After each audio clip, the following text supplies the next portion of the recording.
Hello, and welcome back to the Drama Llama channel as we are celebrating Pride Month 2024. And what better way to celebrate Pride than to assemble some of the biggest content creators in the BL space. We have quite the eclectic bunch, and I am super duper excited to have them here. So before we get into the things of the things, let's start with some introductions, and we might as well go in alphabetical order. AJ. Okay, that me. It's like, that's me, right? I'm first. Hi, I'm AJ of AJ Reacts and of K-Pop Beat. I'm happy to be here, so thanks for having me. Hello, I'm Alexa. I am one of the 4 hosts of Lovecast the BL podcast. Yay! Hi, I'm DC, and I react over on Films React on Edison's channel. Then also I do watch parties over on Twitch at DC from DC. Hi, I'm Edison. I'm on a journey to figure out my life, and I react to BL with DC on Femmes React, amongst other people, if I have the time and capacity. We also have a Patreon. That's all. And I am Topher from Topher Reacts, or my alter ego, Miss Vanity Scarlet, and I'm going to be the hostess with the mostest, and we're going to have us a good old dandy time. But before we do, make sure you go over to every single person on this screen, social media, and subscribe. Links will be down in the description. Subscribe to their YouTube, subscribe to their Instagram, subscribe to their Twitter. We ain't calling it X. Subscribe to their Patreon, subscribe to their Twitch, their Reddit, their whatever. Tumblr, whatever you can find, wherever the names are, go find it. Yes, fall down the Tumblr rabbit hole and send me MySpace. Good to find. Jeez, MySpace. AOL chat. I want to say my MySpace is still active. I don't have access to the email address anymore that I signed up with it, but I think it is still active somewhere. I'm gonna have to go do a hunt and check. I mean, nobody go look for it, but Everyone goes to look for it. Right. Well, at that point, I don't even think I was going by Topher. I think I was going by my government name. Ooh, not the government. Yes. But anyway, we are here to celebrate Pride Month and discuss LGBTQ plus representation in the BL industry, in the BL world. And we have some questions that were sent to us by the fans and some that were sent to us by my brain. So let's dive into the first one. First, are there any particular BL works that you think should be celebrated or highlighted during Pride Month? Whether it's a series, whether it's a book, whether it's a animated short, anything BL themed that you think would be great to highlight as far as celebrating during Pride Month. Alexa's got a very all-knowing head shake going here, so let's dive in with Alexa first. Okay, I took notes because that's just the type of person I am. Oh. Sometimes that's the type of person I am. But I feel like when I see this question and when I talk about BL in the sense of Pride or Pride Month themed BL episodes, one of the shows that I always come back to is Gaia Sa Pelikula, or Like in the Movies from the Philippines. It's just one show that I think it just says so much about queerness in such a short runtime, and it was just such an impactful watch for me. Like, I was very late on the train for that. We've talked about that a lot on Lovecast, that I was very almost resistant against watching it, but once I did, it just it took over my heart. I forced my younger sibling to watch it. I just something about that show just resonates so deeply with me. And whenever people ask for recommendations in regards to Pride, in regards to queerness, in regards to just BL in general, I feel like it's always one of the first ones that comes to mind in my brain. So yeah, Gaia Sa Pelikula. I love anybody who will bring attention to Gaia Sa Pelikula at any point in time. It is, I've not done a content creator chat yet, but it is in my top 3. It's, I think, probably the second series I've watched in my BL journey, but it's just one that's just stuck with me. Yeah. Because, like you said, I think it's just such a just such a honest depiction of that struggle of coming to terms with your sexuality, like as a gay man, coming to terms with sexuality, and it's not a fairy tale ending. It's not up there in love and they magically end up together. It's like, no, they were great together and they could be great together, but now's not the time for them. He still has soul searching to do. He still has figuring out to do.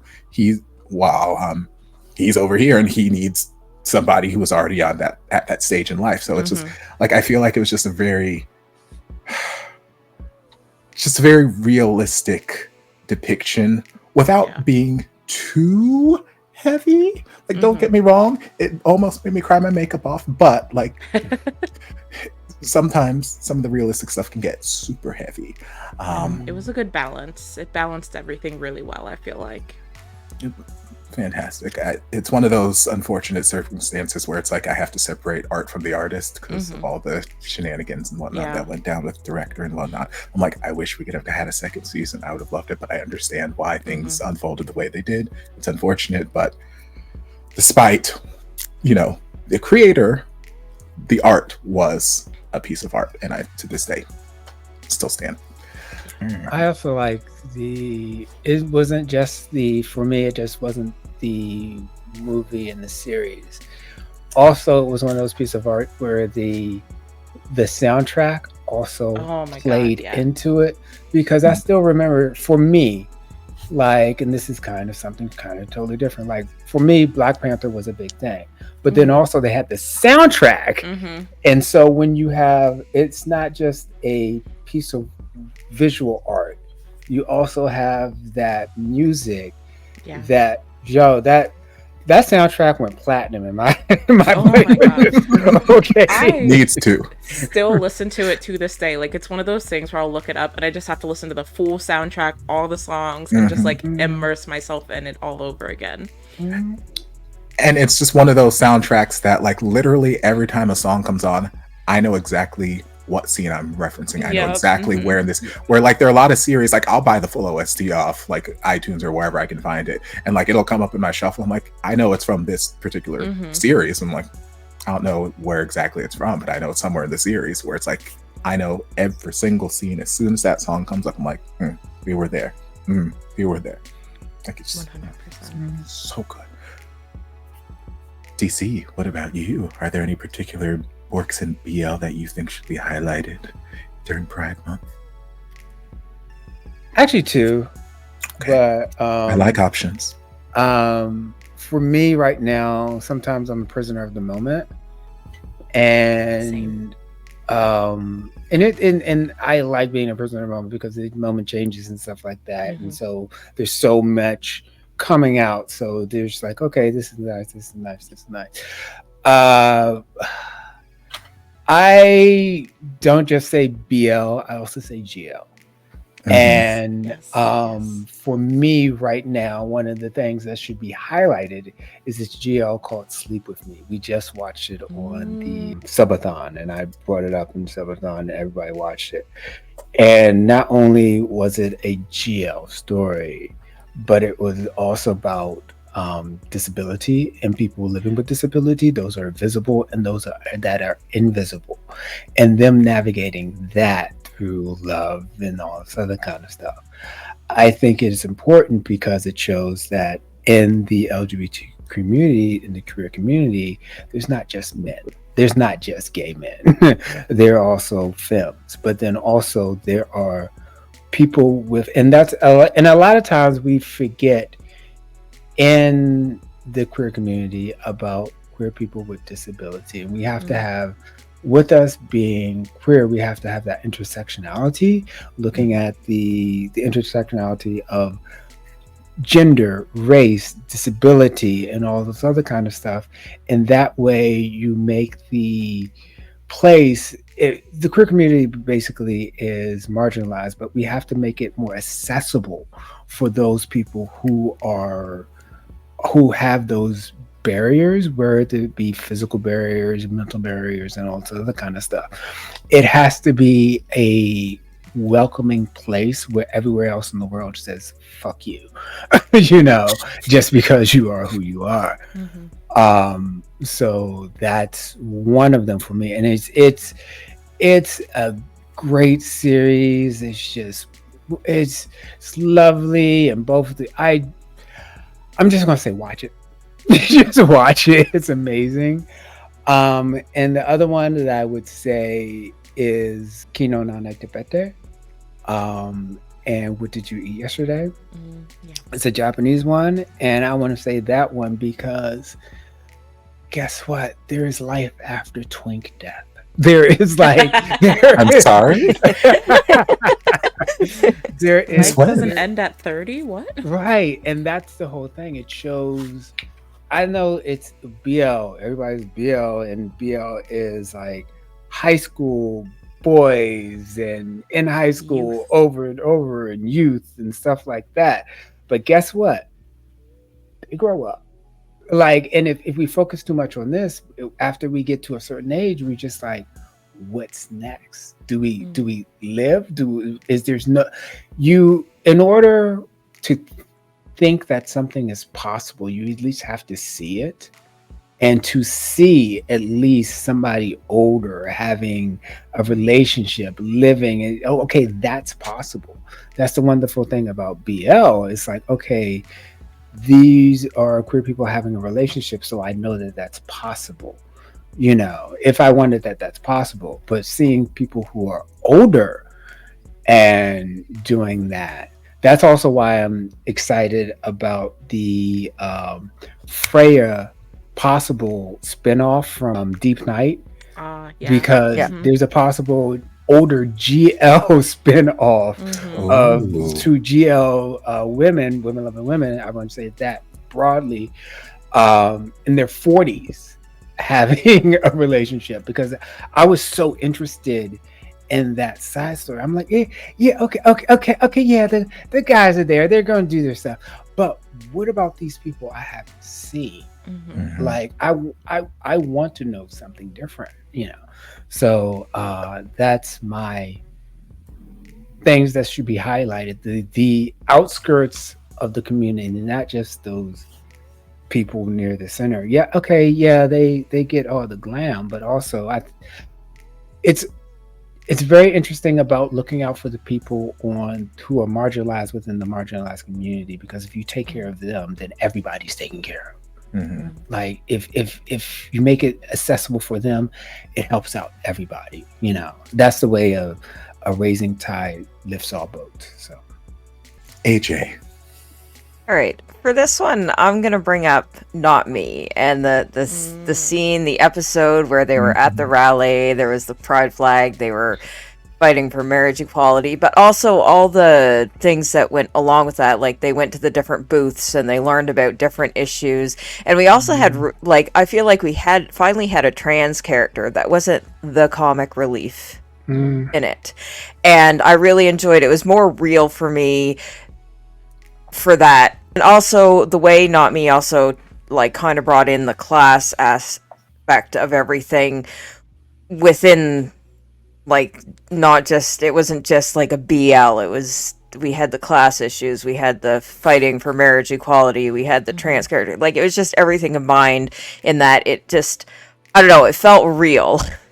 And like, I find with BLs, we sometimes get caught up in the fantasy of it all and the cute romantic stuff, and I do enjoy that too. But sometimes I need something that's a little bit more down to earth and more real, that we can highlight more of the issues.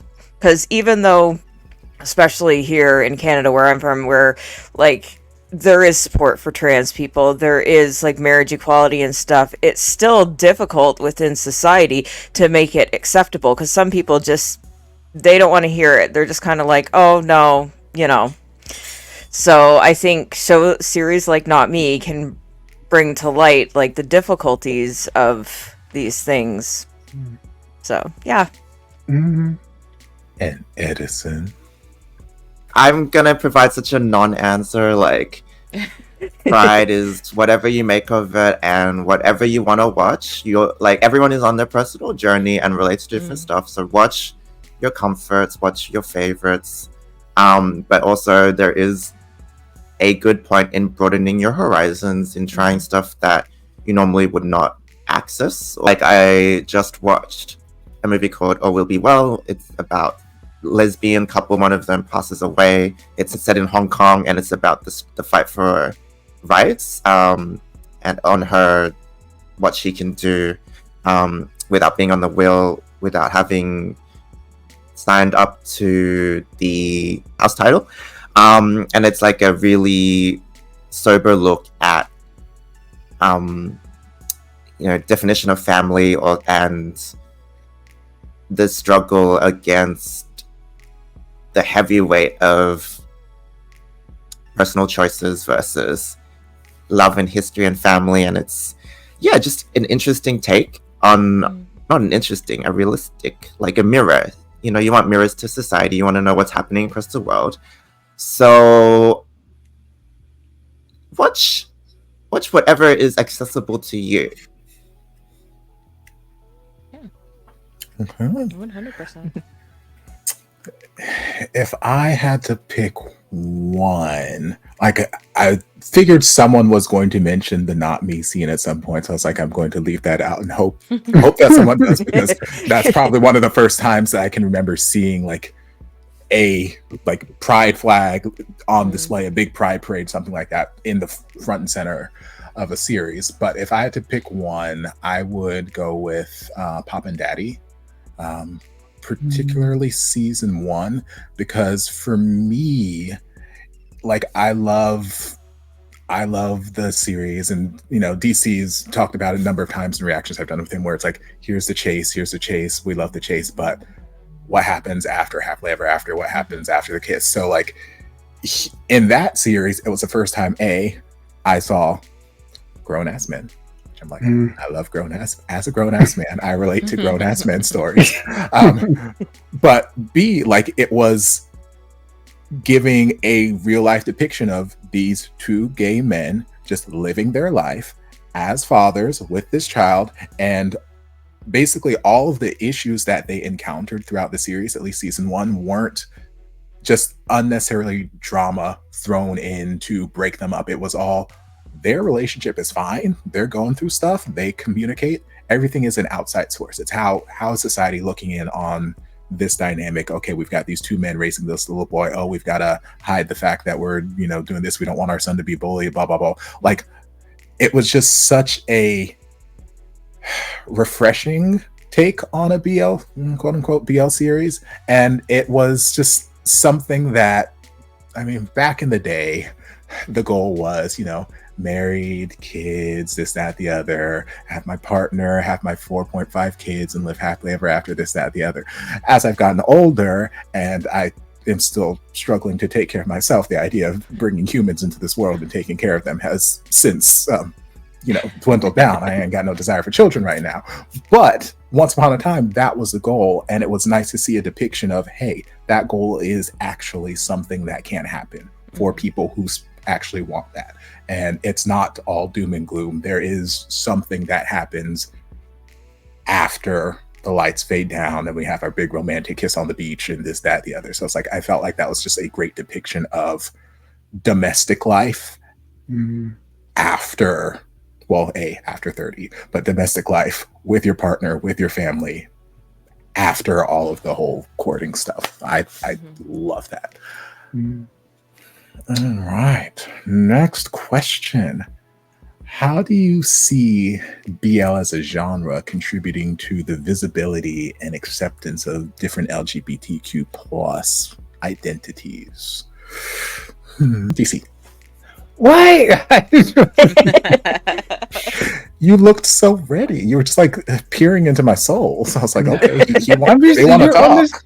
You're on the screen, everyone else. No, it's just microdosing audiences on queerness, and it's honestly it's microdosing people on queerness until they get to a certain point, and then you add stuff more queer and more queer and more out there.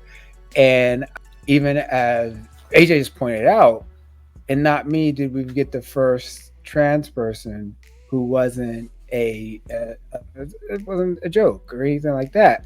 But then, as we've seen since Not Me, we have we've had our queen, my queen, Jenny, come up, and she has not been like a joke. We're slowly getting it bigger and getting more a proliferation of different identities in queerness.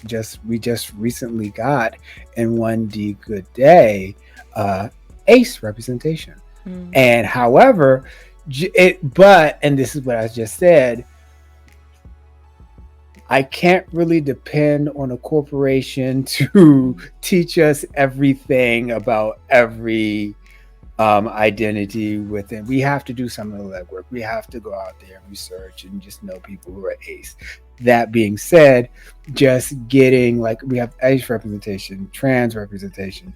Look, GL has been out there for a while, but GMMTV did get a little thing with 23.5, which is really out there. So it's we're slowly getting it. Just kidding. No, that's the gay agenda.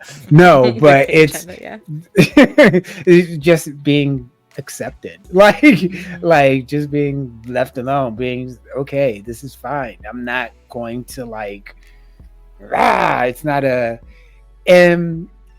It allows, and I'm hoping with the more of the different proliferation of different identities, such as now we're maybe in Deep Night we got our throuple, which is, so we have all of these things that, and we have to remember that under the queer umbrella, under the LGBTQ umbrella, it's an umbrella of identities.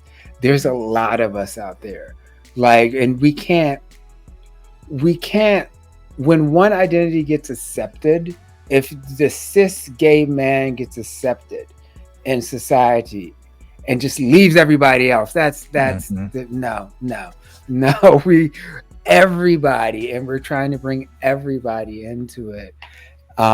So that's what I see, like BL is, it's like opening that door slowly, and it's but it's not going to do it by itself. I'm not trying to put a lot of weight onto it, but that's what I think BL is doing. So just slowly opening the door and allowing the crack to be in there. I mean, it's a start, but it's not the fight. Well, I don't know if I'm putting this out there right, but I think somebody else can better say what I'm saying. Or maybe who do you want to tag in? AJ. I was gonna pick AJ anyway. Yeah, well, I was gonna try to get in there to start, because to build on what DC is saying, my thing with the BL thing is it does open a door. It opens a door for even discussions about different identities, different experiences, because what we see in BL is not necessarily everyone's experience. So, like, there may be somebody you kind of can connect with as a character, but also it's not your experience. But it opens up a door, I think, to bring those discussions up about different identities, different queerness, different needs, and like all this stuff within the queer community. So I really do think it's a starting point, and that's what I look at it as, a starting point, because a lot of people, more and more people, are getting into this genre and watching and enjoying it. So like I said, it does give the space for that door to open for us to be like, okay, well, here's a little bit more, here's a discussion we can have, so we can bring more awareness to different identities. So yep. Yeah, I think I kind of had like a similar vein, because I was kind of saying very similar to what both DC and AJ said. I see it as like a safe place for exploration, both of identities that are not your own, that are outside of your own, but also of like your own identity. Like, I know I started watching BL before I had fully accepted that I was bisexual. So like, even though I wouldn't say like BL is the reason I realized I'm queer, like, it provided a space for me to explore identities when I was in a place where I was questioning myself.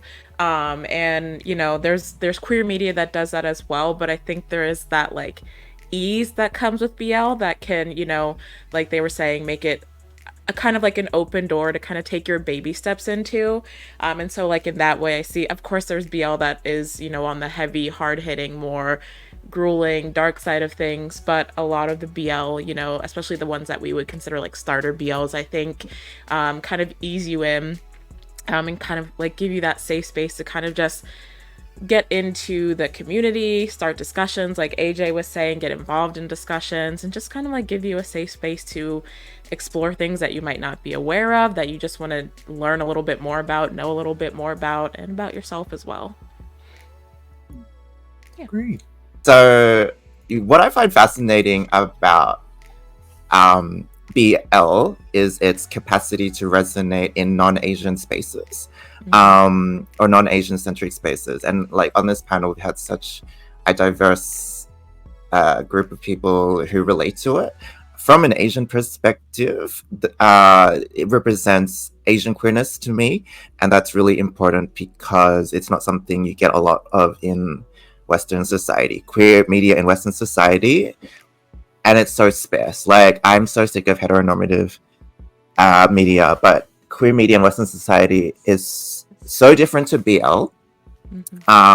Being raised on heteronormative media and then getting breadcrumbs of queer media, but having negative outcomes for queer people, whatever the reason that may be, hasn't been the best nourishment for my soul.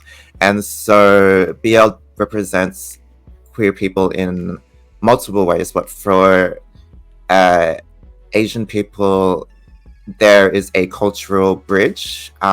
There is a sense of comfort in that traditional queer movements you would associate progress and open-mindedness and rights historically with European or Western societies. I don't know what it was like before Christ, or like before religion, or in ancient times, before colonization. But, you know, Asian countries have been, I don't know, stereotypically or historically been viewed as not as progressive in queer aspects. So to see Asian representation and Asian growth, especially in Thailand, being so popularized and open about queer representation is an amalgamation of that, for me, queer anxiety of whether or not culturally Asianness and queerness could coexist. In China or Japan or whatever, you have such an important aspect on progeny, on procreation. You have such an important aspect of fitting in, conformity, social acceptance. So it's the multifaceted representation in that, I guess, it's really providing value in what it means to be queer Asians.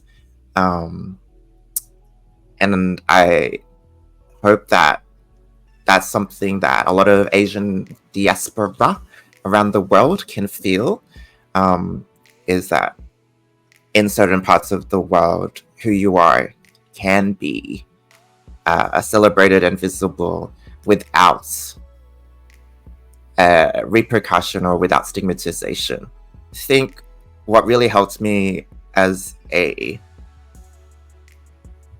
14-year-old boy or 15-year-old boy coming to terms with my sexuality are those moments of hearing queerness, there's nothing wrong with it. We're just like you. Like, it's a redundant message, but at least for me, like, knowing that there was nothing wrong with me gave me the capacity to go and come out at 15 at my high school. So like, it's happening earlier and earlier. And so for kids, having that structure of going, you will not necessarily you will be accepted because it's still tough, but you're not doing anything wrong by being yourself. And having that proliferated in Asian contexts is super important for me. Next question. What are some of the most impactful BL or GL stories that you've encountered that resonated with your own experiences or perspectives on LGBTQ plus issues? I don't think we've went first with AJ yet. AJ. All right. For me, I don't think it's necessarily like one specific series. It's kind of a lot of series. Everything's kind of sprinkled in for me. Because from my experience, it was actually watching BLs and then getting involved in communities because of BLs that allowed me to kind of find more out about myself, because I was just kind of like, hey, I like this. Hey, I'm kind of like those characters. Hey, I feel like this resonates with me. So, because like I never knew what some of this stuff was before. I mean, so because I only came out like a couple years ago now, and it's just so having like just watching different different BLs and even like more recently the GLs with them having realizations, whether it's they're gay or any of that stuff. It gave me the space to kind of figure out, well, who am I? Like, what am I, kind of thing. So, like I said, it's not really in particular like one series that did that for me, because when I got into BLs, I consumed like a lot of it. So it's just like seeing bits and pieces of myself in the characters and in the stories. So I think that's kind of my answer to the question, I guess. So yeah. And it's a fine answer. DC. My second pick on Edison. Don't worry, He just gave us a monologue. I know. I'm giving him time to breathe. Give him a water break. I think I'm very much like AJ, but the whole thing is that I still go back to some of the first BLs I watched, which like everybody who's like getting into BL like post pandemic or in pandemic, who just look, oh my god, classic BLs, they're so horrible. However, like, and I mean, they'll go back and look, but those BLs are the ones that like those are the BLs that raised me. So like it was just stuff like Soda, Two Moons, Waterboy, which it's like it's very much like if you're like getting into Star Trek right now and then you go back and look at the old Star Trek, you're just like, what the fuck is this shit? What Uhura and Kirk and like this the effects isn't all this, but like growing up during that time and you have this on TV and you have that's your representation and seeing Uhura and all these other kind of people with this multiple cast, it makes impact. And so like just it really had an effect on me, and during that time, even though it's been a long time. I don't know how many. 5 years. It's been 5 months since. No, I'm just kidding. Since I started watching that stuff, and like it's I still see it as, I still look back at that stuff as fond memories. And you know what, honestly, and this is the thing, the different countries get me for different reasons, especially like a lot of the Pinoy BLs. I just connect with that. It's just I guess also because like growing up, a lot of my friends were Filipino, and so I just like really connect to all of that kind of stuff. And it just hearing Tagalog, just like it's just like, oh I remember that. I remember going to their houses and stuff like that, and so I really just connect with that, like it. And also I connect in the BL where I am right now. It's like I don't want to. I really don't want to be in a relationship. Don't give me a relationship. And I feel a lot with a lot of those people who are like, I don't want you, but then they have that person they keep coming into. But I'm still the type of person like respect my motherfucking boundaries. If I say no, no. But it'd be cute. That's cute for them.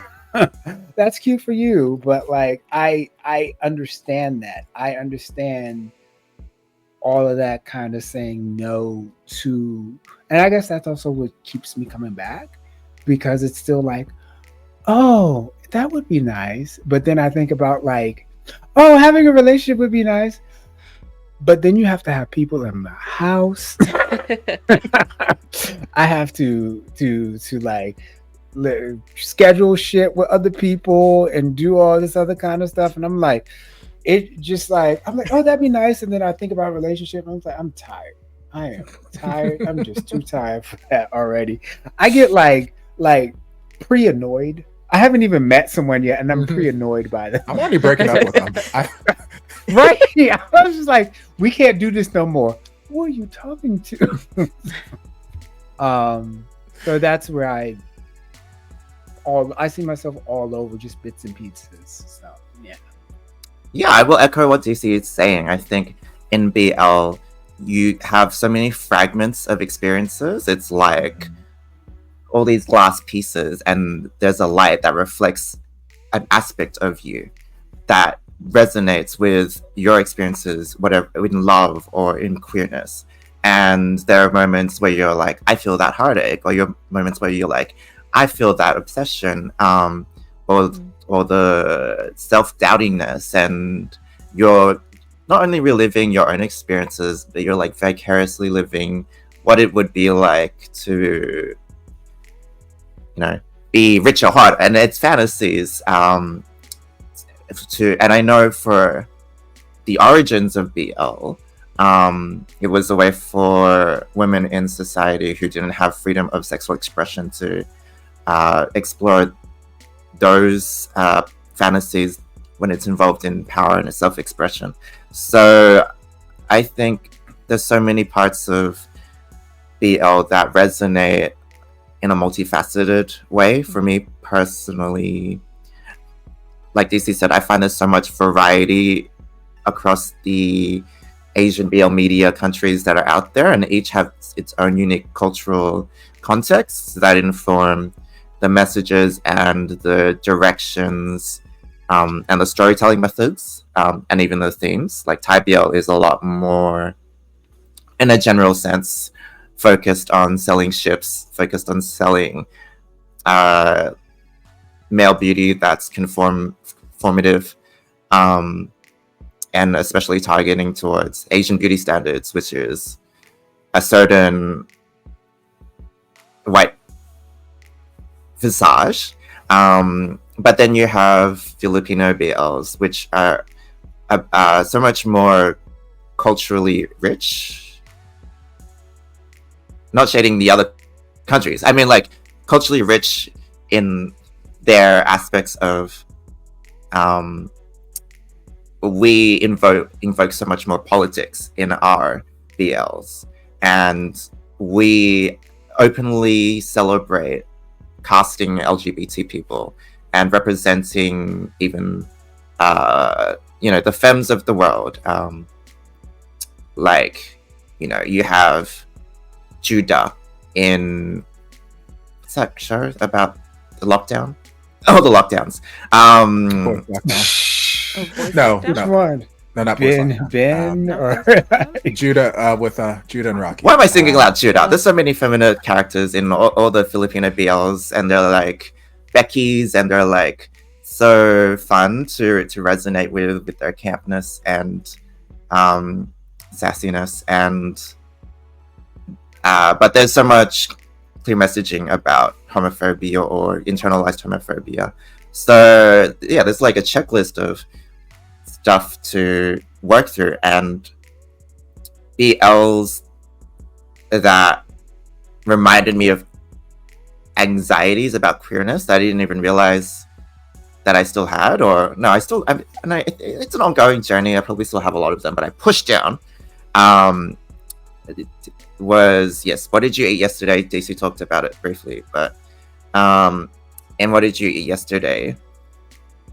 I had anxieties being talked about or readdressed when it came to providing grandchild for my parents, looking after my parents, whether or not my parents would be happy with who I am. The main character talked explicitly about pursuing being a lawyer, which is a high status profession in Japanese society. And that's resonating in the sense that, you know, if I am trying to cover for any shame that is associated with being queerness, at least you can be proud of this aspect of me. Like Asian parents will go on about how your children are doing, and you know, like you want to imagine that your parents aren't being burdened by those conversations of, currently for me it's like, oh, my son is, you know, westernized, he's doing his own thing, he's free to express, do his own things and not have children and blah blah blah. But it's, I don't want them to be, you know, like having to say that. I wish there was something that I could just give them where they could brag or be proud. And so like those anxieties are shown in what did you eat yesterday. And yeah, just imagining possibilities of being at ease with oneself when that's an ongoing journey, and to see that with a Japanese couple is really heartwarming. So, you know, there's so many other things I resonate with, like with there are stories about self-love, there are stories about, what else do I resonate with? Wanting to marry upwards in social status and pursuing rich people, that is a fantasy of mine. So there's so many things to indulge in, but also to heal with. And it's just really reassuring to, I think, view the different lenses of queer experiences and to find aspects of universality in that. And it's kind of like a, you know, we're all going through this and fighting through these stigmas together. Yeah. I mean, I definitely echo everyone's sentiments about seeing pieces of themselves across all different types of BLs, all different types of characters. I feel like when I was thinking about this question, like there was someone that particularly came to mind, a particular story that came to mind. And I was thinking of Jim from Moonlight Chicken. And it kind of harkens back to, you know, DC was talking about intersections earlier in the discussion. And maybe it's just because like I'm living in America under late stage capitalism and I'm really feeling like that struggle. But I feel like Jim as a character was a really interesting representation of the intersections of queerness and socioeconomic status and living in poverty or like a lower economic status, and how that impacts your identity almost, or your ability, I would say, to celebrate your identity, portray your identity openly, feel comfortable in your identity, like not only in Jim holding himself back from being emotionally invested in, you know, his own romantic partnerships because he had so much to think about, and I feel like I really resonate with that right now, but also in like Jim's anxieties around Li Ming and, you know, seeing his nephew who is young, about to graduate high school, realizing his queerness and the fear that comes with wanting to give him a better life, but seeing that Li Ming is almost going down the same path he did and like getting scared for him for that. And so, you know, I know a lot of BL fans kind of clown that, oh, you're already poor and now you want to be gay too line that kind of came out of the show. But I don't know, I felt like I just like, the more I think about Jim as a character, the more I was able to resonate with where his anxiety came from, where his reactions came from, why he acted the way he did towards both Li Ming and Wen. And I'm not going to say that like every action was justifiable. Like, you could get into like the nitty gritty of that, but I feel like the more I think about him and the more I like go through my own experience as someone who is getting older and is, you know, we were talking about this before we started recording, like living through adulthood and taking care of myself and all of the struggle and stress that comes with that, while also like having these, I don't know if they're expectations, I guess they're expectations for myself on like wanting to experience queer romance and wanting to be out on the queer scene and, you know, celebrating myself and, you know, celebrating like pride and all of these different aspects of queerness that, you know, I feel like I don't even have the energy to do sometimes, or the capacity. And so like when I think about where I am right now, I feel like Jim was someone who, like, when I was watching the show, I don't even think maybe I just didn't realize it, or maybe I was just in a different place last year, but I definitely didn't resonate with him as much then as I do now. And it's just like the more I simmer on that show, the more I keep coming back to like him and all the different like aspects of his character that I really like felt in tune with. Can I just add something else now that Please. you brought up Jim? I actually resonated with his character in particular when I watched that. Like, I know a lot of people made jokes about some of the things he said, but there was some lines in that really hit close to me, and I'm like, y'all don't get it. Like I'm glad they're portraying a character that's going through this, because there's a lot of people that do not understand how much being broke or being poor impacts a lot of this stuff in your experiences.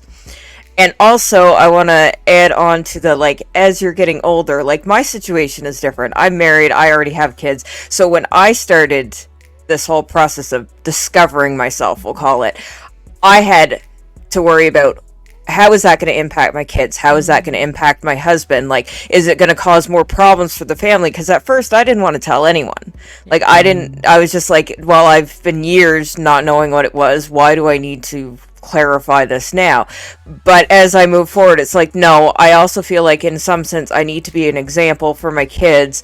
And like, you know, if any of the kids in our families and stuff end up being gay or being trans or anything, I want them to have someone that they can look at and be like, okay, well, there's somebody that I can trust, you know, to understand maybe a little bit of what I'm going through. So I guess, like, a lot of times with these BLs, when I watch them, it's not necessarily my experience, because a lot of people are watching this and they're talking about how single they are, and I'm like, I'm not.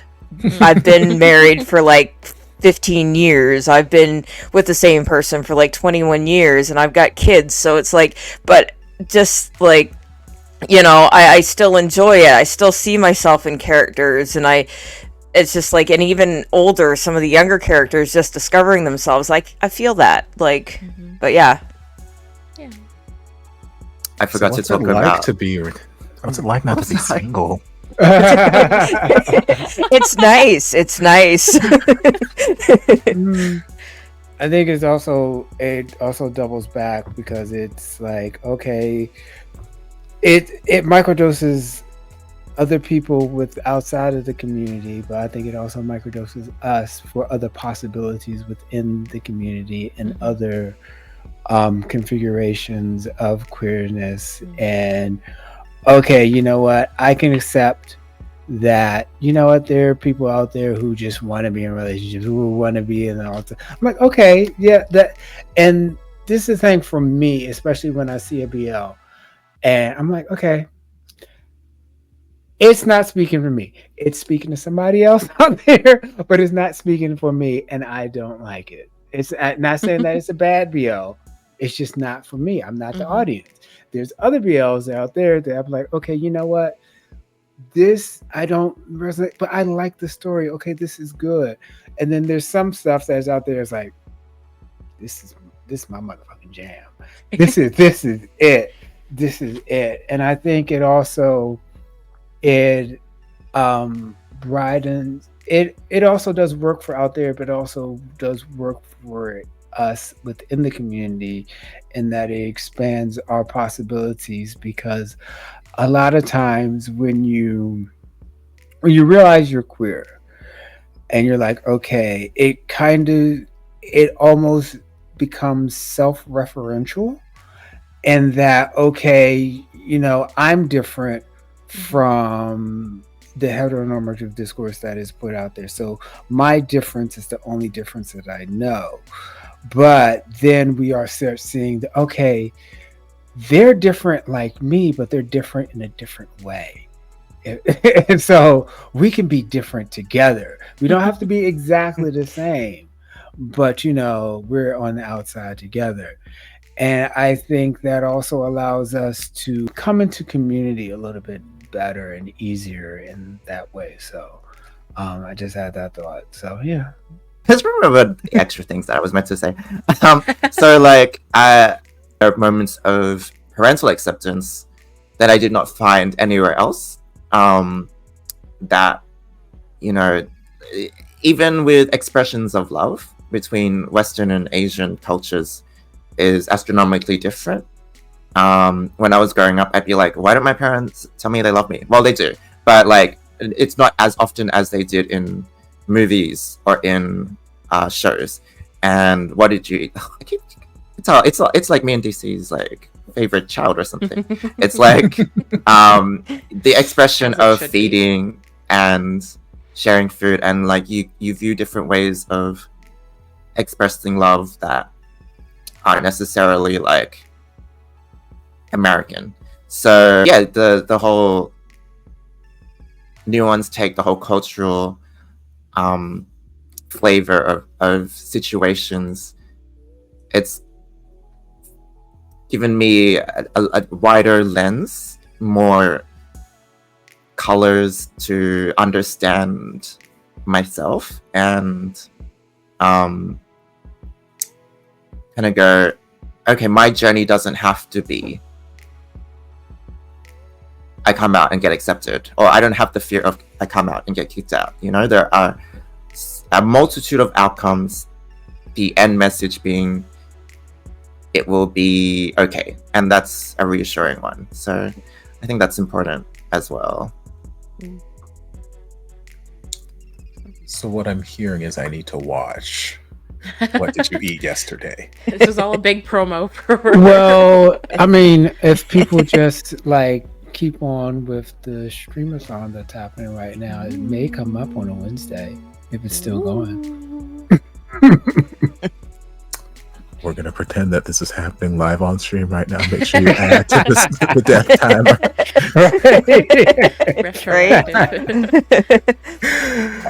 But so for whatever hang-ups you have or whatever reason you have for watching BL, those are your own. You don't have to watch What Did You Eat Yesterday. If you want to watch Men Getting It On, and that's all you want to watch, that's what you just do. Like, nobody is like... No. If anything, it's quite the opposite. I feel like I parade around saying quite the opposite. I don't care about sex scenes. I don't care about spicy and blah blah. I don't give like give me intimacy. Give me hand holding. Give me eyes gazing. Give me acts of service. Give me romantic gushy shit. I don't care about sex. Sex, whatever. I can go on Pornhub or something if I want sex. I don't care about that. Like, give me something I can't get. So yes, if that's the tea. I'm always watching other people getting wild over the sex scenes, and I'm like, you can just like watch that elsewhere, like literally, and you can actually see the objects in play. You can see the objects at play. Like, I just finished I Feel You Linger in the Air. I'm like, I never looked at olive oil as such a slutty device in all my life as I did when I watched that series. And I'm like, they didn't show me a damn thing. They weren't even in the same room. It was just imagination. I'm like, damn, that is some hot and slutty olive extra virgin my ass. I'm like, I don't care about like sexies. Give me something more than that. Yeah. So What Did You Eat Yesterday is going on my list, apparently. Because I don't have enough things on my list. Anyway, it's not olive oil scene, but yes. There's no olive oil, but it's okay. It's not a requirement, but it is a cherry on top of the sundae. Anyway, back to this. I only got a couple questions. How do you think BL or GL has evolved in the portrayal of LGBTQ plus relationships over the years? And are there any specific trends or changes that you've noticed? Hi, Kitty. I think Kitty wants to answer first. So I think one of the things that I was thinking of with this question is the way that over the years, I think in general, BL is still very fantastical in nature. You know, it's very much a lot of it, not all of it, is about like the happy ending, and that's just the nature of BL, and I don't think that's a bad thing. But I think increasingly we have seen a lot of like reflections of current day issues for the queer communities in the countries that these BLs are happening in. So the example I was thinking of was marriage equality in Thailand. So like I think increasingly over the past 2 or 3 years specifically, especially, we've seen a lot of BLs include scenes that specifically talk about the importance of marriage equality, specifically show, you know, marriages happening between queer couples, or you know, are specifically mentioning like when marriage equality is passed in Thailand, like we can get married. And I think that is something that is very culturally relevant and has been for the past few years as the fight for marriage equality in Thailand has been ramping up a lot and has been becoming closer to being legalized. And like, as I'm sure many people have seen, it is very likely to be passed this year in Thailand. And so I think, you know, you see, I'm thinking back to things like PewDiePie had these explicit discussions, and I mean, they just recently had something mentioned in Only Boo where Moo was saying like, oh, marriage equality seems really likely, and these commentaries and these mentionings have been building up over the last couple years, and we've seen them more and more often over the last couple years, and now we're seeing in society in Thailand that marriage equality is on its way to very likely, very hopefully being passed. And I think, you know, you look back on the BLs after seeing that and you see that that was kind of their way of touching on something that is very culturally relevant to queer people in Thailand right now, and has been for the past couple of years. And so seeing things like that as BLs continue to evolve as a genre and get more involved and have more different kinds of people behind the scenes in the writer's room and the director's room and all of that kind of stuff, kind of including elements that reflect people in society. And it makes me really curious to see, you know, like thinking back to like the example I said of Thailand, like, you know, once marriage equality is likely passed this year, you know, will we see BL start including things about further rights for queer people in Thailand? Because, you know, we all know marriage equality is just scratching the surface of rights for queer couples. So I think seeing things like that has shown to me, and it's not just marriage equality, there's a lot of different elements in the different countries that are producing BL, but that was just one example that kind of shows how the genre has evolved and is like becoming more culturally relevant. I think especially when you're looking at live action media that, you know, may be adopted from a book that was written 10 years ago, but they're updating things to reflect society in its current day and the current day people who will be hopefully or maybe watching that media. For this one, I think my thing is just kind of progress with the characters and the relationships within BLs. Like some of the early on stuff, the whole like, I'm not gay, but I am gay for him type of deal. Like we've come a long way from that, like going from that to like actual relationships where people are like, yes, they're gay, and then into like the more pushing for marriage equality, like you had mentioned. And also, again, it brings me back to the thing with like trans characters being the comic relief, and like a few series have moved beyond that, and I think that's kind of like where we need to keep going with that type of thing. But I think just the portrayal of the characters has been like evolving and becoming maybe more realistic in the way things are, instead of this like, I don't know, I don't necessarily want to say this cute fantasy, but I feel like the BLs back a little while ago were a different realm of things than than what we're moving into. So Okay, from my understanding, BL historically has emerged from fan fiction culture. Japanese BLs traditionally were written by a majority of women for women audiences, and I think as BL has gotten more popularized, queer people have gone, why are you so obsessed with us? And also like, we're not being represented by our own representation. And I think queer people have started to, and I'm not saying they were there at the start because I don't know, but like we started to insert ourselves in the production of BLs more and more as time gone on. Like the most well done BLs have been directed by Alf, directed by Jojo, queer men, and they've brought aspects that were away from the traditional BL genre, which was straight men, very masculine men that were perceived as accessible to women. Like, you can love each other and only each other, but I want to also have a chance with you. So that was that kind of dialogue with the audience, and we learned that with our discussion with Dr. Thomas Baudinet. So these aren't my ideas, this is what we've learned from him. On our channel, we have talks with him, and as queer people are getting more involved, we see the evolution of queer experiences, because there is a need for justice in terms of representing queer people correctly, representing queer experiences correctly, representing discrimination and all of that stuff, because it is important to depict it if we want to have discussions about making progress in those areas.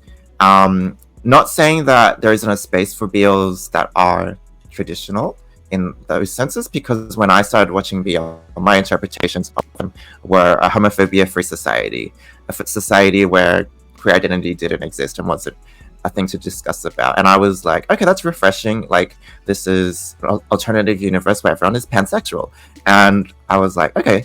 But, as we've gotten on, there is importance in coming out as gay for people who need that identification and those narratives. And so BL is evolving in multiple ways, in that there is more storytelling avenues, but also because in Thailand it's now seen as, or it's being explored as, profitable means to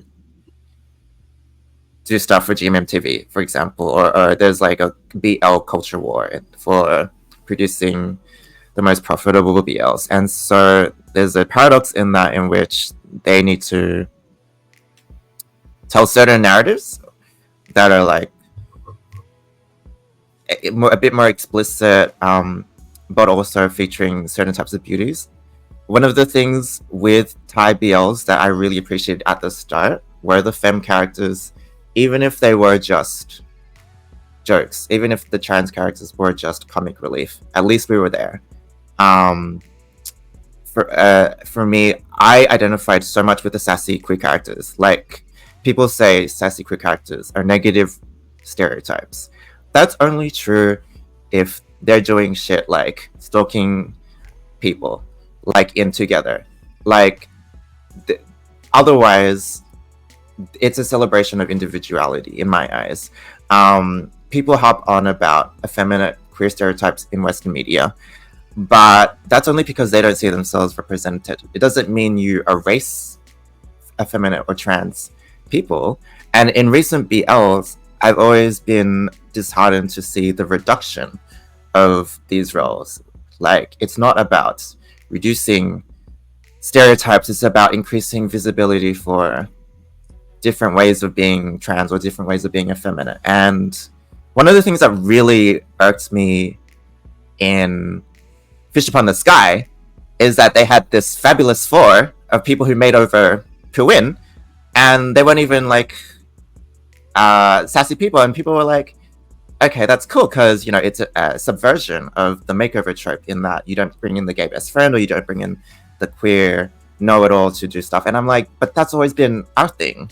Like, we do the makeovers. So like, that's kind of like how I view the evolution of Thai BL, in that there is more queer dialogue in the making of it. There is more expansive representation, where we're bringing ace people, we're bringing the GLs into it, we're bringing the the trans characters, but still yet, will we be centered?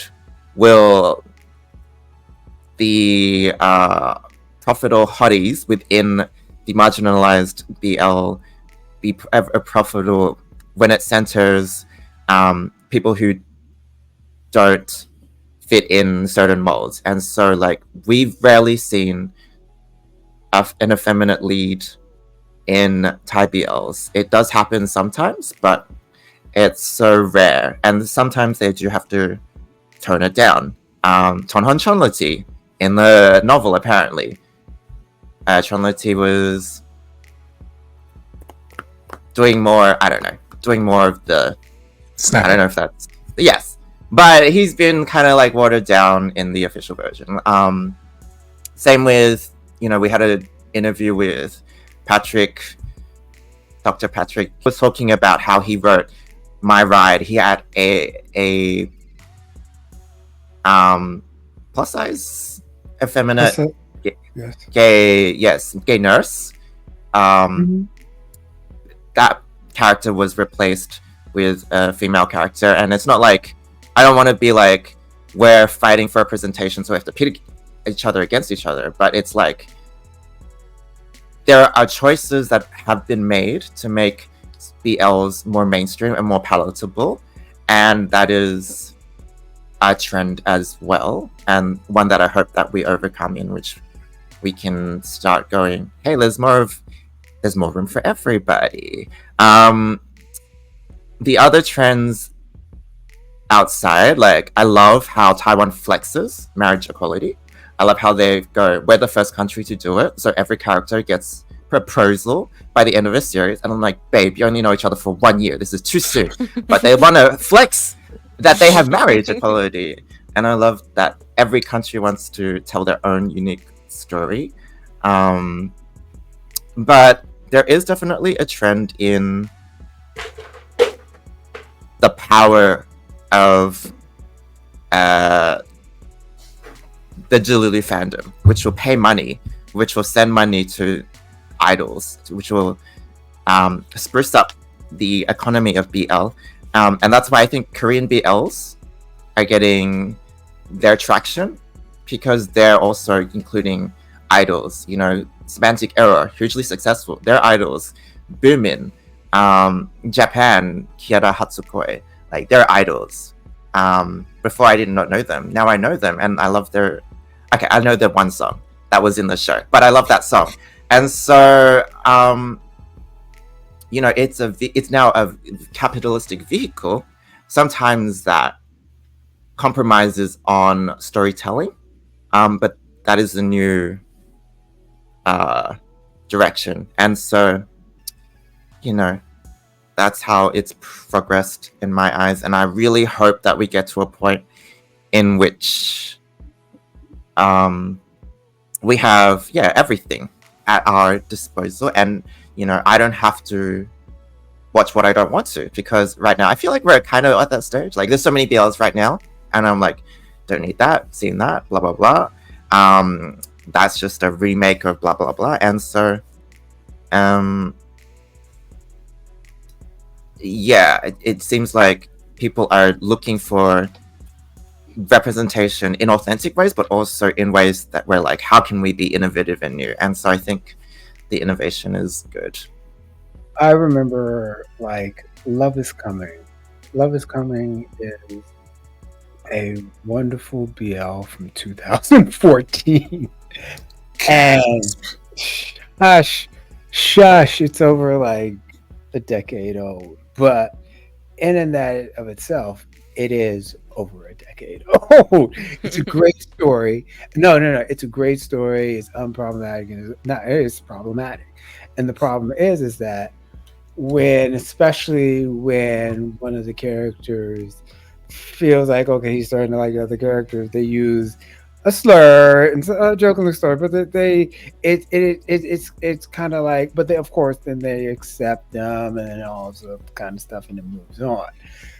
if you look at something as Love is Coming, which was in 2014, and if you look at something like Only Boo or Now, they are, it's like they're in the same genre, but they're worlds apart.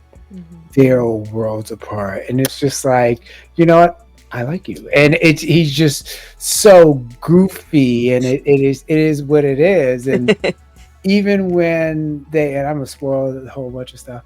Even when they go forward, and he's like even when they do encounter homophobia, it's from like, okay, this is from what other people may think about you, and when you're inside of this and all this other kind of stuff, and dealing with that. And so the now the homophobia is coming from outside the house. It's no longer coming from inside the house. And just the way that stories are being told has changed. And while, yes, some people are like, okay, you know what? And I'm glad we gotten away from the gay Ryu, but also I enjoy that, you know what? Love is love, and I think that's more of a nod towards pansexual people, because not everybody's gay. And yes, there are some gay people, but also there's pansexual people out there. There are also bi kings and bi queens and things like that. And also the way that I've seen GL change, it's I. So my fear, I love GL because it's something totally different. My only apprehension is that as it gets taken up by capitalists and change into a way for capitalists to generate money, they're going to have to like cut off some of the edges so it can be like mass consumed and make a whole bunch of money. And it'll like go like right now in BL you have the big places and the big movie houses and the other great big places that are all about money making, stuff like that.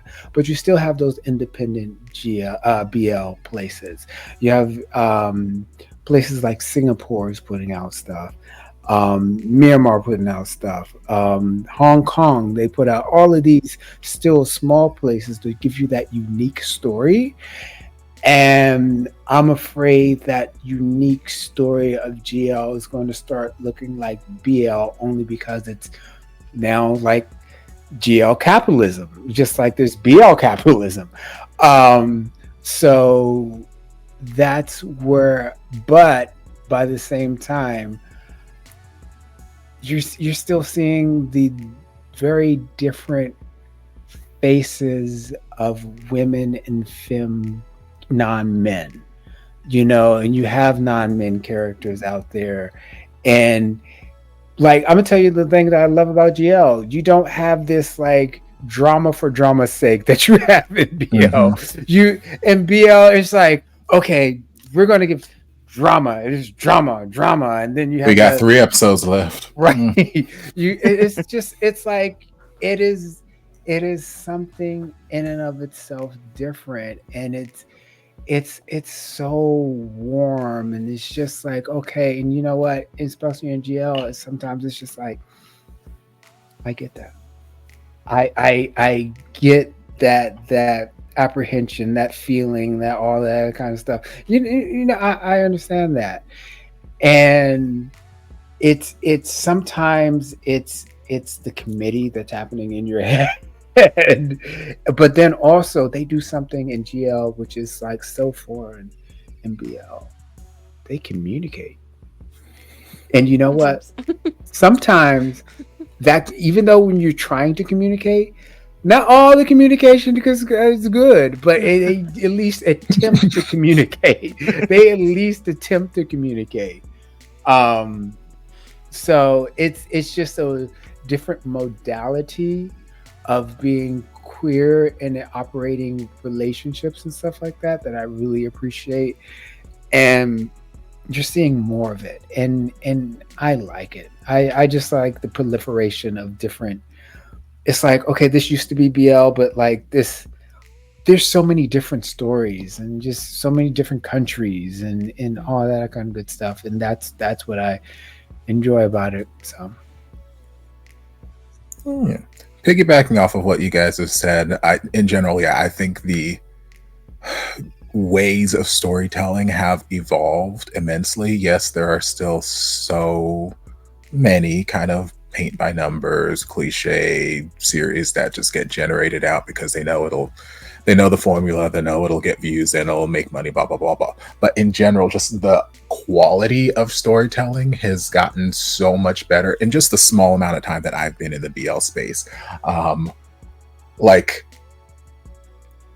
I love the sort of realism of, regardless of what I say, my love can't fix him. My love can't fix everything. Love is not the answer to everything. Yes, I love him, this, that, the other. But, there have been recent series I've seen where, mental health has been a big focus, where like you've got The Eighth Sense or Miracle of Teddy Bear, where therapy is a big part of that series and they're not shying away from it. Or even in, Only Friends with Ray and Sand. It's like, I love that idea of just kind of, yes, we still have these kind of fantasy elements to it where, yeah, we met by chance because of this, that, the other, but there's still this reality to the storytelling. It's just evolved from, those little college high school boys that we saw all the time. And, it's real. I like it. But you know what? And in addition to that, it's like also as much as corporations can go, the PSAs. We've talked about it. 1D Good Day, they talked about vaccination against HPV, and then also safe sex practices. Because even though you have these series that are either selling the illusion of sex or whatever, they don't talk about sexual health.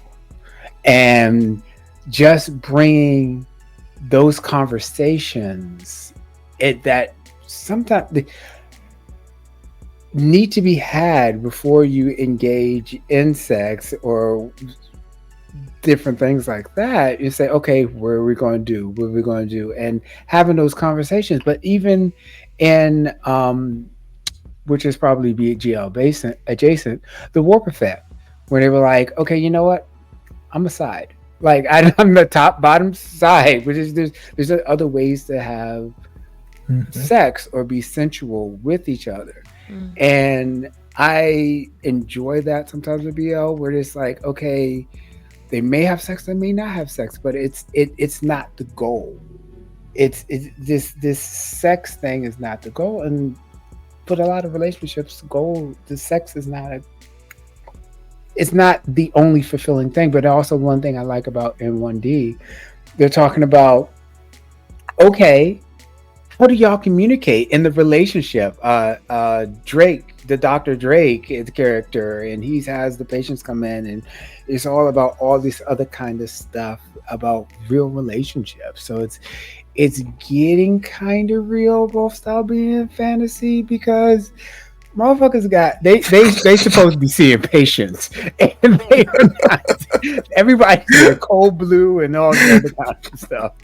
But we still get, like, because there's some type of like, okay, we gotta do something different. I also think that there is still like a place for, like, I think I think someone mentioned it earlier, but like there is still a place for like the traditional BLs.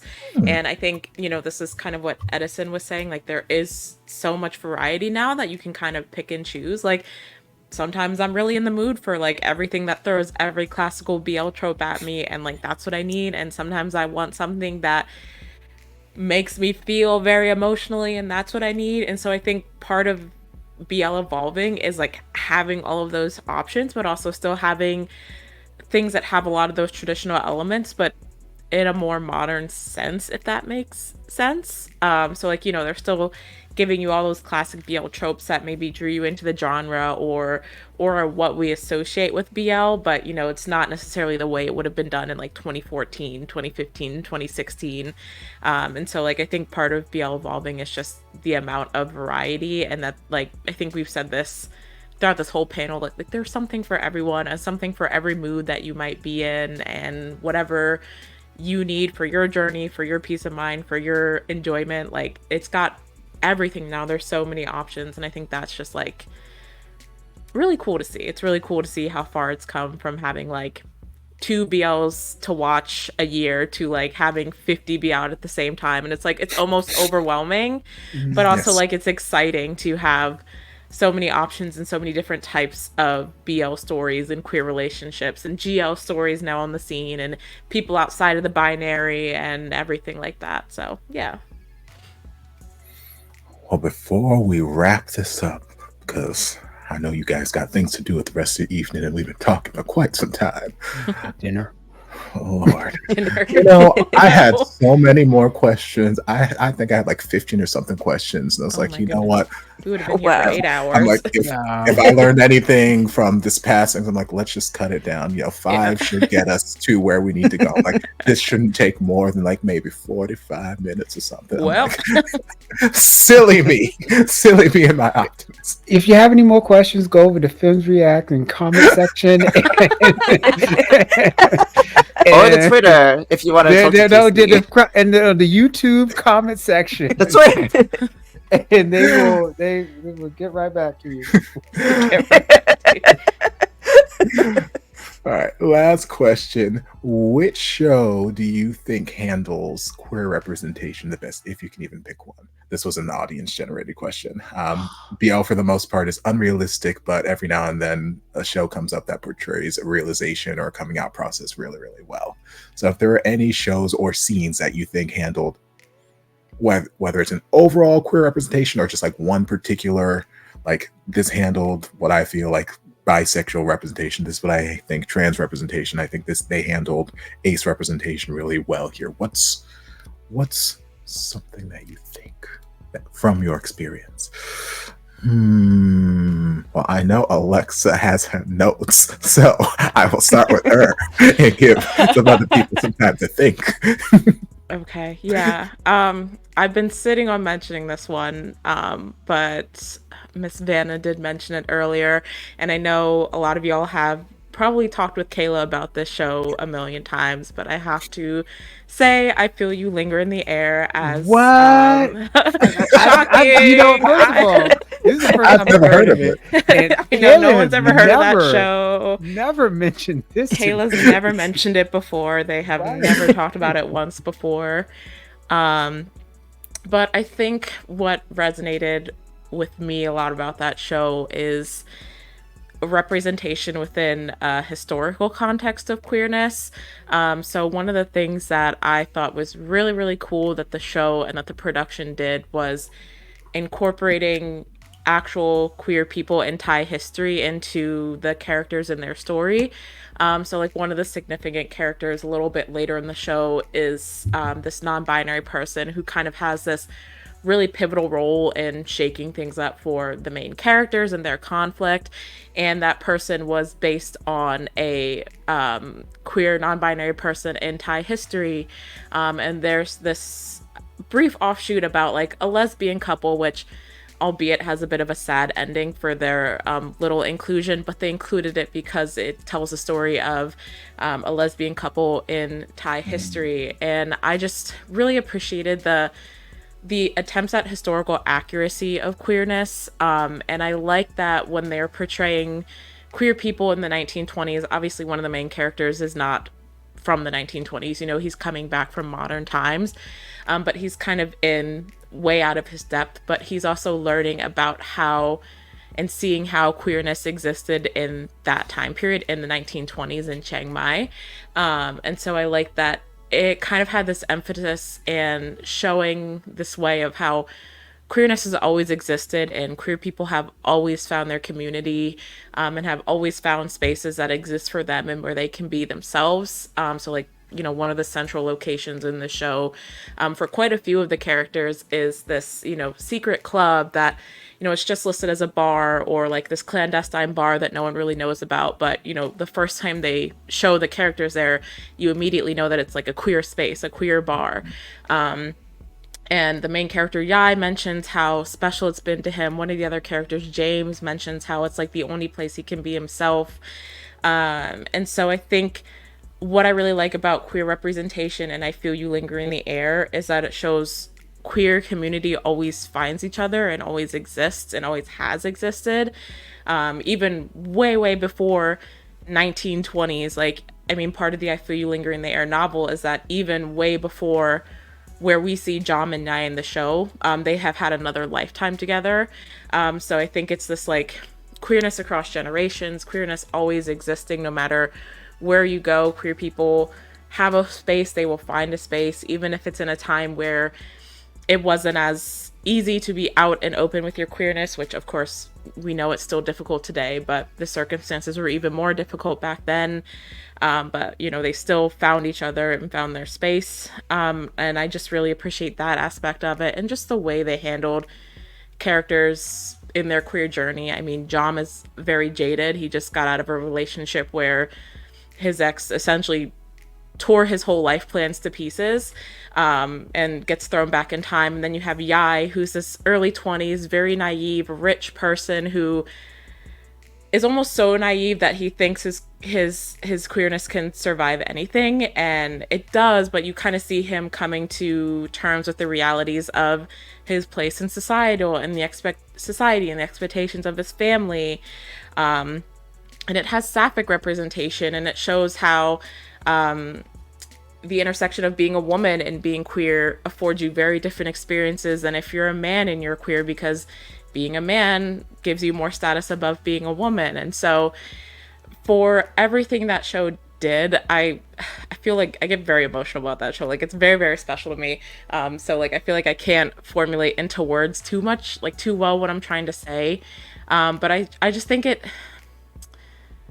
it gave a little bit of like everything. I think there was something in every character that resonated with me, and all of the queer characters in their queer journey, and you know, how they found each other in 1920s and find each other again in 2023. And yeah, I just really appreciate for what it did in that way. I don't know if any of that made sense. I feel like I rambled a lot, but yeah. No, it's fantastic. I Feel You Linger in the Air. AJ. I don't know if I really have an answer for this one. Gasp. I often feel that I don't see any versions, like full-on versions of myself in any of the characters.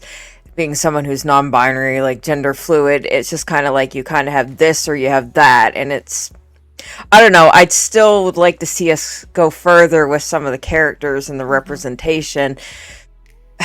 So I don't know. I think one of the things maybe that I think is something that maybe an experience many have had is when they do finally come out, or like the parents find out. It doesn't matter if you're younger or you're older. Like, it's great when the parents are kind of accepting, but it's also that negative tone to some of them. Like the parents in these series, it's like, oh well, I don't care that you're gay, or I don't care that who you love, but they're also like, but I'm worried for you because of society. And it's like, I get it. As a parent, I can understand that on a level, but as someone who came out and had the experience of like, oh well, that's cool, we don't care, but don't go telling people because we're more concerned about what other people will think of you and your family.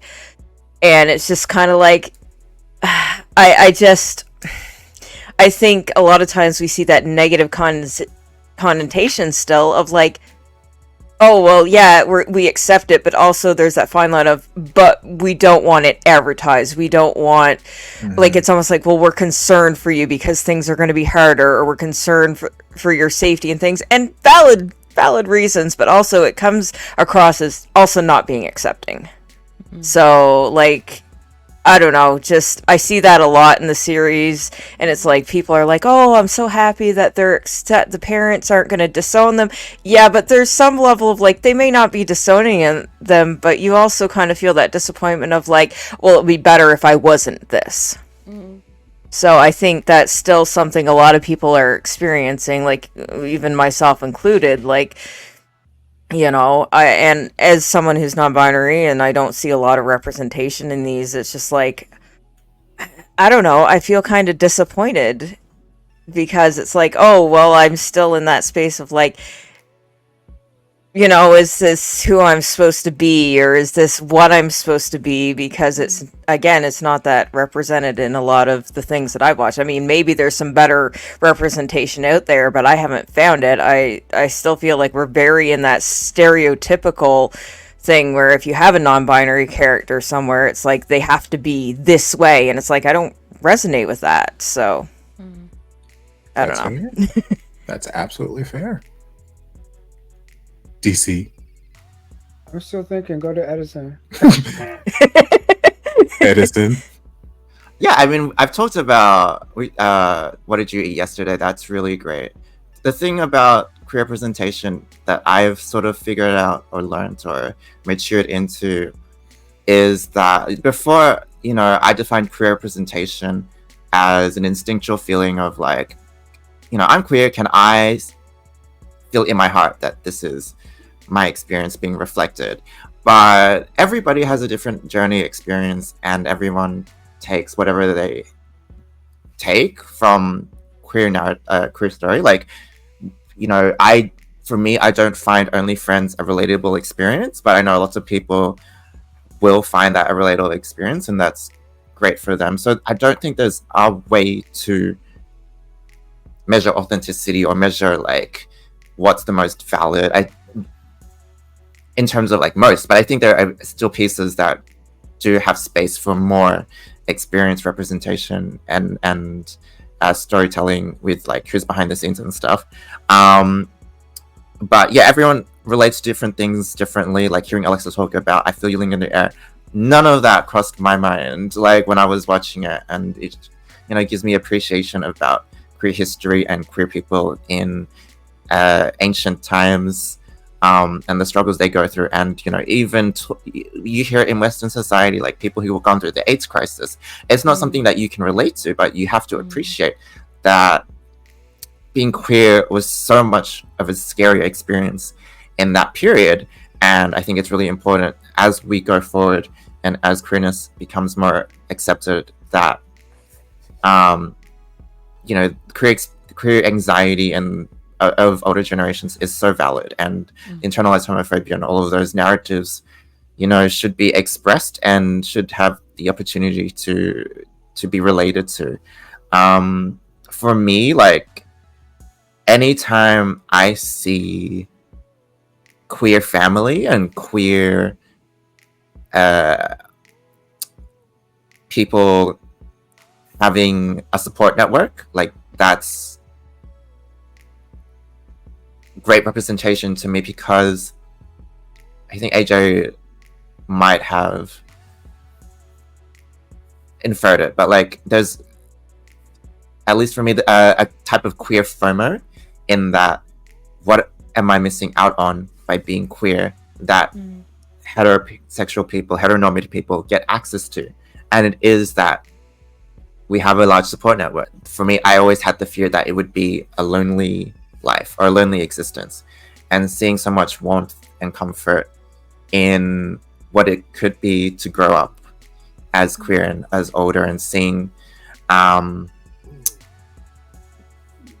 people accepting you, but also like living together and meeting up and all that stuff, I think is great queer representation, in that we're forging situations and families that are inclusive and that don't leave people out. So like my best doesn't have to be your best. You just find whatever tickles your heartstrings. Could be anything out there. But I would say like, yeah, traditional BL probably doesn't represent it the best, but anything else, yeah, is great and dandy. They need to make a show about average looking people finding love. Like I need to find comfort in that. So Yes. And if you would like to cast me, please. You know, we're not all rich, we're not all born into wealth, you know, so like they're fantasies, but yeah. DC, we're back. You're still thinking.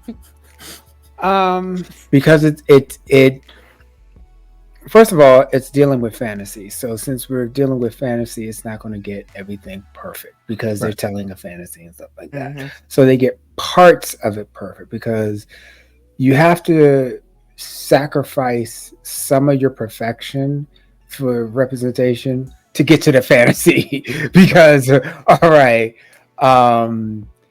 but thinking about it, and this is me, and this is for me in my life, especially as I move through my queer, purposely using the word queer, journey in life, I was not the type of person who only hung around like cis gay male or whatever. I hung around like lesbians and women loving women and other non-binary and trans women and drag queens and all of these other kind of people, which is it's so I see a little bit of everything represented correctly, especially like older lesbians like what is that Encore Martha, which is a great one. I didn't like what she did, but you know, I love seeing her representation as a person who was like, you know what, still pining for this person and finding them again. And that's an older lesbian and who is like kind of butch. And like I said earlier, Sleep With Me, and then also I really related to, and you know what, I said this when we reacted to it, OnlyFriends. I knew these people way back in the day. We it was a shit show, but we were young and it was a shit show. And that's what it was. And it was a shit show. But then also I connected with the representation, especially with Not Me, because especially through college, we were activists. And that was a part of the queerness, was you being, okay, this is who I am, but let's fight for this shit. And it wasn't an easy fight, you know? And just seeing, I think it does a little bit of everything, different series. I don't think there's one that is just like egregiously wrong, because it's a storytelling of a particular place at a particular time, and this is what it is. I like in the movies, it was good. Like I really related to Game Boys, which hasn't been talking about, but we need to talk about that because it's talking about BLs.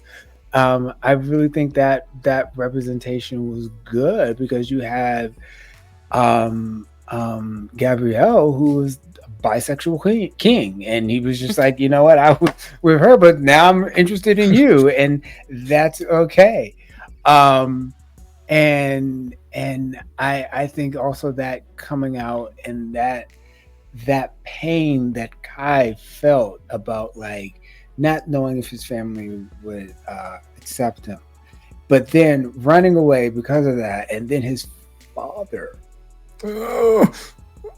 dying because he was afraid, and then all of that stuff from the family and all of that kind of stuff, that was, so he had to realize of who he was, but then also carry that big weight, and then the relationship and stuff like that. And sometimes, and like honestly, I even see that I just remember when we were writing to this, well, 23.5, when Onsa had that heartbreak and she was just crying.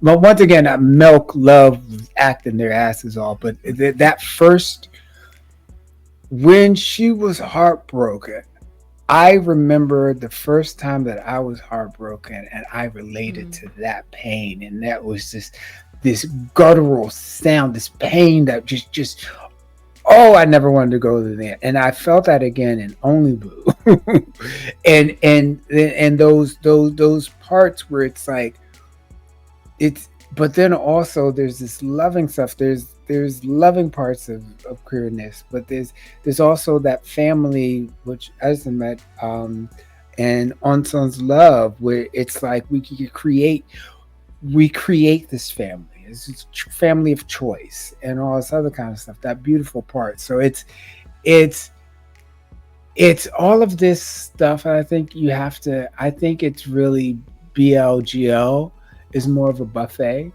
in which you have to go along the line. I'll take a little bit of this, a little bit of this, a little bit of this, a little bit of this, and you go back for more. So not any one does it perfect because it's all about fantasy, but it's doing it a lot better now, like overall. So that's all I got. Which doesn't answer the question. No, I think What about you? Answers are great answers. I think they. Me? What about me? I'm just the hostess. I'm just here to look pretty and ask questions. I'm trying to stay out of this conversation as much as I can. What do you think is the best one that relates to? This is the final question. We're trying to get this. I mean, I don't think that, like you said, there's any one particular one that does it best. But when I saw this question come through, there were a couple series that came to mind that just have always stuck with me throughout all of the series that I've watched over the years. There's just a couple that have like really stuck with me for various reasons, but just in their depiction of two, as far as like being a gay man, being a gay youth, growing up, coming to terms with my identity, coming to terms with coming out, the fears of all that kind of stuff. Guys, Pellicula, it's already been mentioned. We've talked about it. Blah blah blah. Beautiful, love that series. I'll recommend it to anybody any day. But also, I told Sunset About You. I feel like there was just, I mean, cinematography was absolutely gorgeous, but it was one of the first series that I watched that I just felt kind of not in that BL world. It was the first sort of like non-BL feeling BL series that I've watched, where I felt like it felt like it came from a different perspective. It felt like they were trying to tell a very particular experience. Like it wasn't a generalized, hey, here's a gay coming out story. It felt like this was somebody's story. And I felt that. I felt like I don't know that I've ever cried so hard on camera as I have with that series. Like, and it's not even so much that I relate specifically to those things. I know there are people who relate to those specific examples, but like, I just feel like it was so well executed, just from the writing, the actor, Bill Keane, who just cries wholeheartedly with every snot vessel in his arse, like just like it just, oh my god, yes.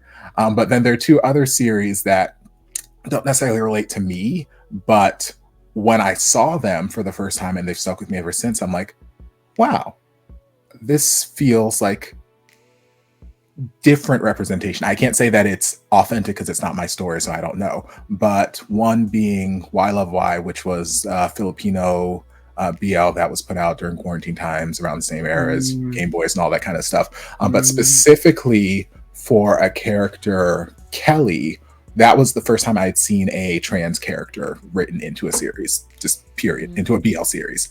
And since then, I've seen other characters, and like we've said, we've moved away from like some of the more comic relief, this, that, the other. But that was like the first time I'd seen someone or a trans character written into the story, and they weren't comic relief. It was just yes, she had comedy because it's a Filipino BL series, and the Filipino BL series have their special kind of comedy and all that kind of stuff. But like, she was a character in the show. She wasn't a character for comedic effect. She was a part of the show. She was a part of this ensemble cast. She had her story where she was born the son of a military man, and we went through how that and her trans identity got her, basically disowned from her family and kicked out of the house. And then there was this whole other storyline of, people who were sneaking in and just basically using her and almost assaulting her and this kind of stuff. Which I'm like, we can go into all this kind of stuff. Like, it was just a jarring but fascinating depiction. And then, we went to the sequel series, and, she got her a happy ending. She found somebody who loved her for her and, loved her, and, she had her wedding and all this kind of stuff. And it was just nice to see that sort of depiction of a trans character. Other depiction would be Jenny in 3 Will Be Free. Yes. Where it felt very, just again, like an outside view of what it could be like to be somebody who is not just a trans man or woman, but somebody who is trying to save up the funds to have whatever gender reaffirming surgery. Not everybody who is trans wants to have, gender reaffirming surgery. Some do, some don't. But to get that sort of perspective of, hey, she is working her ass off. She has this person she's found who's loved her, and this, that, the other. Just their whole love story, I loved absolutely. But I loved just, she was just a person working, struggling like the rest of us, trying to just make ends meet, but also trying to save up for this thing that was basically going to help her move on and move forward in life. And her boyfriend was also trying to help her, that he unfortunately got the GMMTV grandma treatment. And it's like, no. Yeah, good. Not the grandma treatment again. Sorry, I had to bring it up at least once. But both of those series, like, I go back and I watch and I watch and I rewatch, because like, I just love seeing that depiction where it's like, it's not jokes, it's not laughs, it's not this. These are people's lives. These are people just like anybody else. They have lives just like anybody else. And here are their stories as part of this, ensemble cast of all this other people. And yeah, you get your gay shit happening over here, and that's great too. We love gay shit. But yeah, I like those. But like you guys said, there's no one series that does everything perfect. I think DC said it best. There's a buffet. You take what you want. You want this snack? I don't feel like the crab rolls today. Maybe I'll grab some fried rice. Whatever. Yeah. Wait, why can't I hear Turfa? Can I hear Turfa? Yeah, I think. I'm sorry. I put my mic on mute because I had to cough and go. Sorry. Any other closing thoughts? Take 2. Watch more BLs and GLs too. GLs are just not getting it, so GLs are those GL girls some love. Mm-hmm. Be gay, do That's crime. it. I was literally gonna say, "Be gay, do crime." It's Pride Month. Come on, yeah. Right, Yep.